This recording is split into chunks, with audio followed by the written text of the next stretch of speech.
చేగుంట మండల కేంద్రంలో మహాత్మాగాంధీ వర్ధంతి సందర్భంగా గ్రామ సర్పంచ్, ఉప సర్పంచ్, పాలకవర్గ సభ్యులు, కాంగ్రెస్ పార్టీ అధ్యక్షుడు ఆధ్వర్యంలో గాంధీజీ చిత్రపటానికి పూలమాళ్లు వేసి నివాళులర్పించారు. అనంతరం వారు మాట్లాడుతూ గాంధీజీ ఆశయాలు, సిద్ధాంతాలు సమాజానికి మార్గదర్శకమని పేర్కొన్నారు.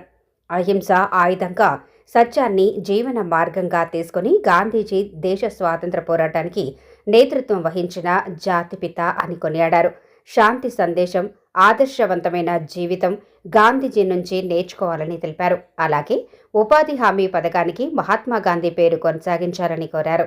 ఈ కార్యక్రమంలో సర్పంచ్, ఉప సర్పంచ్, పాలకవర్గ సభ్యులు, కాంగ్రెస్ పార్టీ అధ్యక్షుడు, ఏఎంసీ డైరెక్టర్, పార్టీ కార్యకర్తలు, గ్రామ ప్రజలు పాల్గొన్నారు.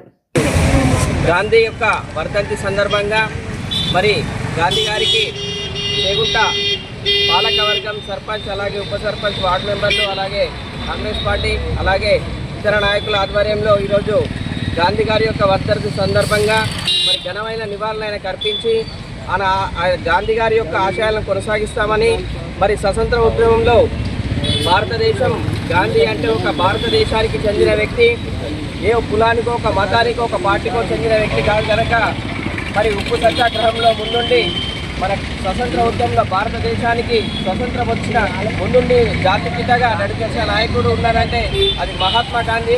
ఆ మహాత్మా గాంధీ యొక్క ఆశయాలను మనందరం కొనసాగిస్తామంటూ, అలాగే మహాత్మా గాంధీ ఉపాధి హామీ పథకం కూడా మన ప్రియతమ ప్రధానమంత్రి గారు కూడా విన్నపిస్తున్నాము. మహాత్మా గాంధీ గారి పేరును కొనసాగించాలని మరొకసారి పునరాలోచించి అదే పేరును కొనసాగించాలని మరి పాలక వర్గం తరఫున కూడా విజ్ఞప్తి చేస్తున్నాము. ధన్యవాదాలు. వందనములు. నేటి రోజున గాంధీ గారి వర్ధంతి సర్పంచ్ అధ్యక్షుడు మరియు వార్డు మెంబర్లు మరియు కాంగ్రెస్ పార్టీ మండల అధ్యక్షుడు నవీన్ గారి అధ్యక్షతగా జరుపుతున్నాము. మహాత్మా గాంధీ గారు అహింసా మార్గంలో మనకు స్వతంత్రాన్ని సంపాదించినారు.